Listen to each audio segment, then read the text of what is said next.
Hello and welcome to BusyWorksBeats.com. Today I will show you the pro hacks to take your stuff from amateur sounding to industry level. Now these hacks are little subtleties. Now the biggest mistake, and this is, we've all gone through it. I remember graduating college back in 2013. And as soon as I got out of college, I had these like Apple earphones and I had my laptop from college. And I was like, I am on this music production journey. I'll make videos. I want to learn this music production stuff. So I started learning, and I always thought that in mixing, I needed to have like a dramatic change. Like anytime I add this plugin, it needs to be like night and day difference. Only until you learn like mixing years and years and years of mixing, you realize that it's little subtleties that combine to the big sound over time. One thing is not going to create this huge sound. So I'm saying this because it's little subtle little tricks to turn your beginner stuff into pro stuff. Anybody can do this. Let's hop straight into FL Studio. So I have a project open here, and it's a sample beat, Jay-Z style. So this is what an amateur or intermediate producer will produce, this style here. I'll let you guys try to point out the flaws.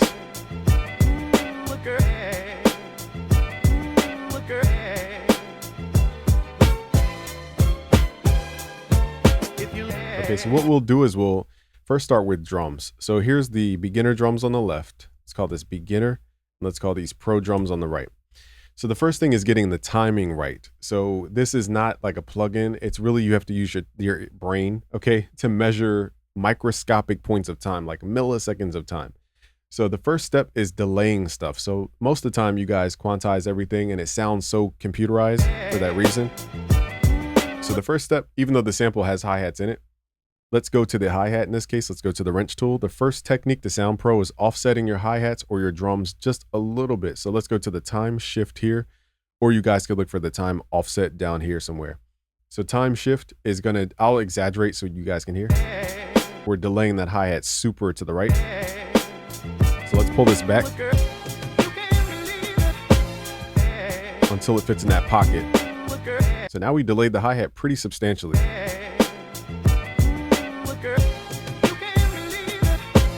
We can do the same thing with the snare. These drums are from Golden Era drums from Sound Oracle site, soundoracle.net. The snare sounds good because it lines up.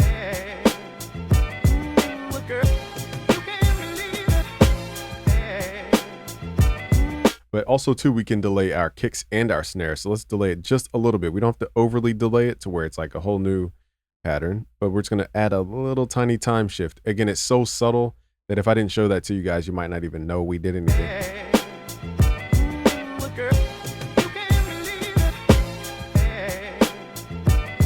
It's creating gaps in the music to where we can now feel the dynamic.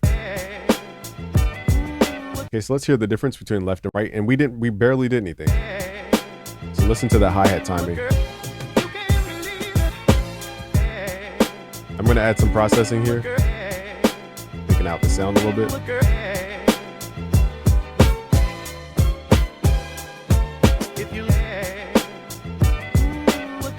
Now we're on the pro side here.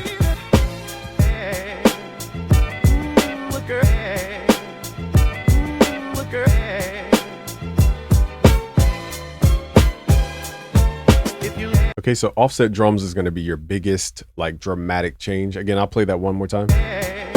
So listen to that hi-hat. That's the dead giveaway.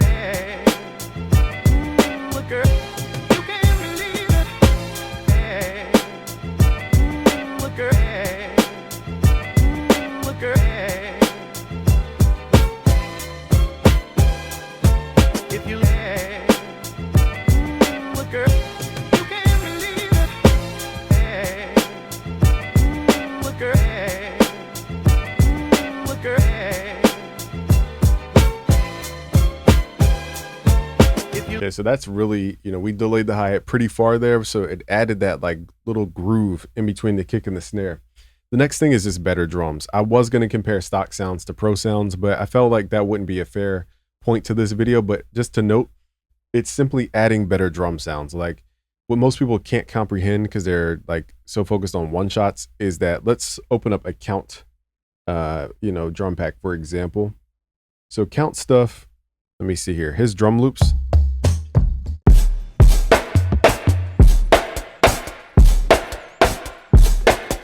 The reason they sound dope is because there's all these layers over top of each sound. So it's not just the kick hitting, it's like a kick plus this lasery thing in the background, plus reverb. It's not just the kick.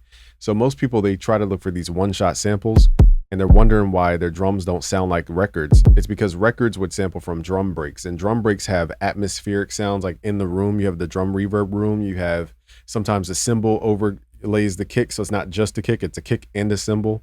You know, it's not. So what I'm saying is, to get a more authentic, organic sound most of the time, try chopping up drum breaks and not just one-shot drums, unless you need a super clean sound for whatever reason.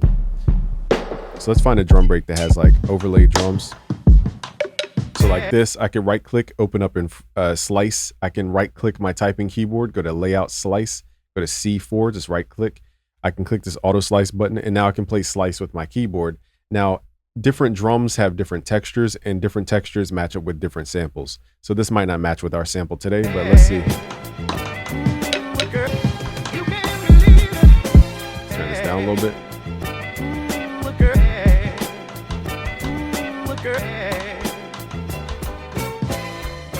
We could add that in as like background.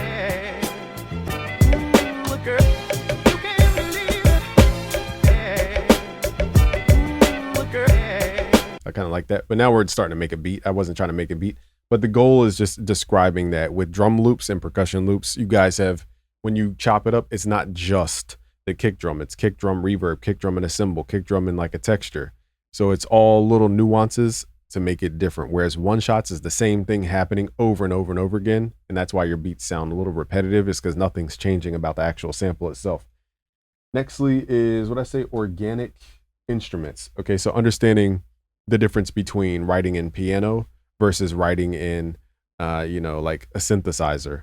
That's another difference. I'm not going to bore you guys to tears about that, but in this sample, the reason it sounds like soul is because they're using real instruments. There's an orchestra, there's a guitar, there's a drummer, there's a singer. These are all real instruments. They're not synthesizers. There's not, you know, retro synth from the 70s. So like if you're a beginner and you're wondering why your stuff doesn't sound like that, it's like, if I'm not using the same ingredients as Chick-fil-A to make a Chick-fil-A sandwich, if I'm using peanut butter and jelly to try to make a Chick-fil-A sandwich, it's never going to equate. So again, the biggest mistake beginners make is they use a bunch of synthetic sounds like plugins and synths, and they're trying to make their sounds feel organic. And simply understanding that certain plugins are built around organic sounds like Contact, Flex, Expand 2, Roland Cloud has a lot of organic sounds, Korg Triton. So those are real instruments that they sample, and you're going to get a real sound out of it. Okay, whereas stuff like GMS, Harmor, Sawyer, you know, Poison, Toxic, Biohazard. I'm trying to think of what other plugins you guys use. Serum. Those are synthetic sounds for the most part.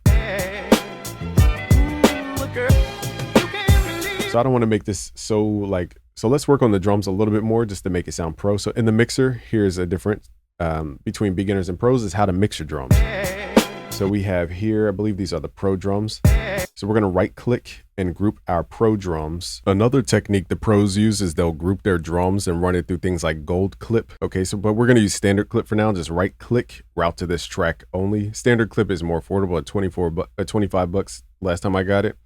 Let's open up Standard Clip. This is different than Fruity Soft Clipper. This is a much more accurate, but my favorite is Gold Clip, but for the video, we're not going to use it for now. So we're going to group our sounds in here. We're going to group our drums, and we are going to saturate the drums, but also clip the drums. And this is going to pull out a lot more intensity in the sound.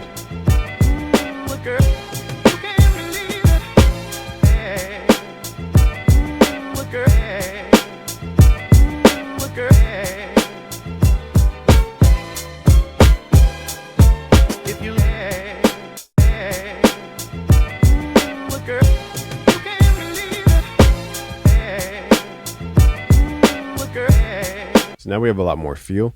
Another thing that separates the pros from the amateurs is understanding mid-side EQ. Now the sample is on the sides for the most part in this record, and the drums are in the middle for the most part. Let's add an EQ here, and let's do different things to the side and middle just to enhance some of the sides. Let's go to side first and let's solo. So this is what the sample has on the sides.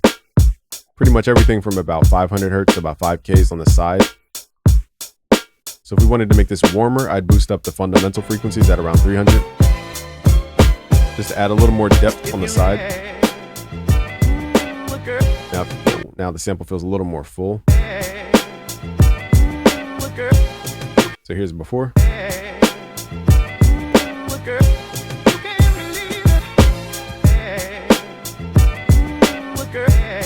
Here's after.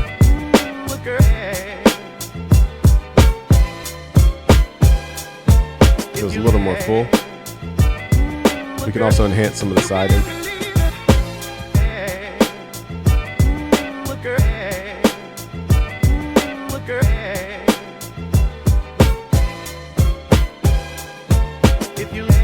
And we can do the same thing with the middle signal. Click here. We're going to go to mid and then solo this.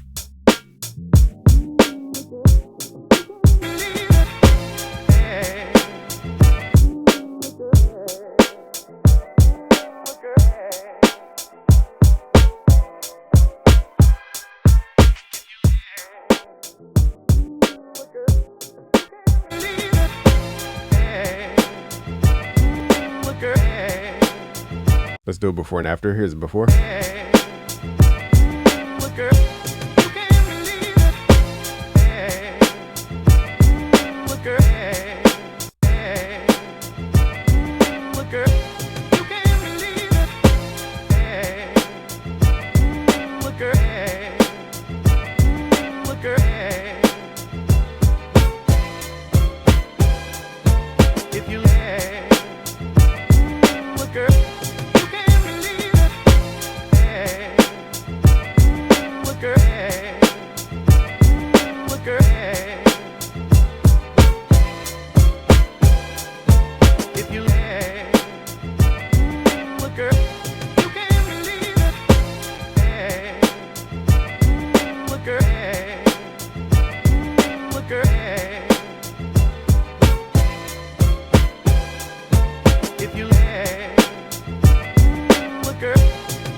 Now for this track, I wouldn't just slam the kick like this into the...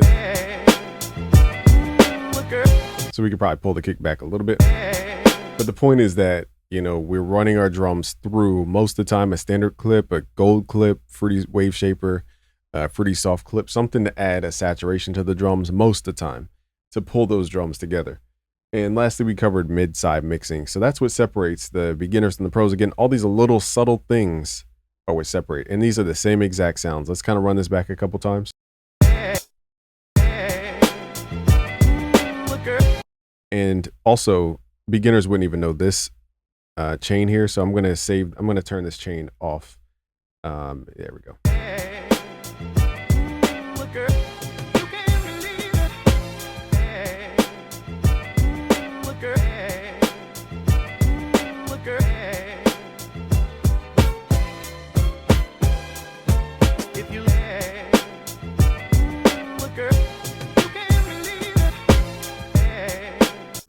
And then after mixing knowledge.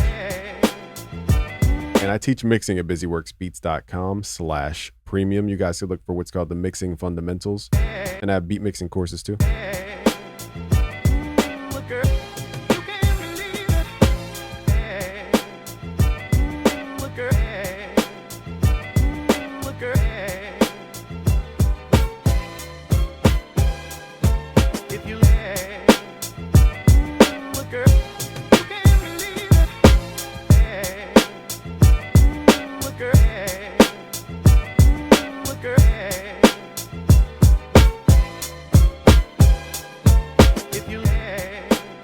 So night and day difference. I'm going to turn the kick down a little bit.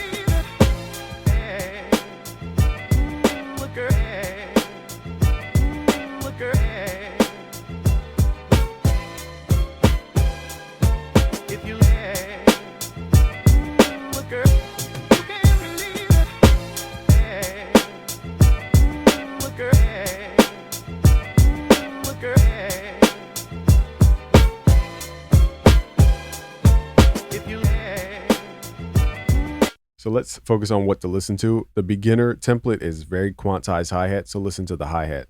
The pro side is more loose hi-hats. Then we're going to listen for loudness and density of sound on the right side. There's still some tweaking I would need to do, but for the most part, this is the difference. They're subtle, but it's different.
So it's those little subtleties that separate the beginner producers from the intermediate to advanced producers. Just wanted to show you guys the advanced techniques. If you want to learn more, go to busyworksbeats.com/premium. Look for the Mixing Fundamentals course.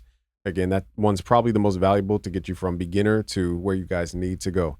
So thank you guys for watching. Subscribe if you're new. Leave a comment below. Let me know what you want to cover next. Share with a friend. Peace.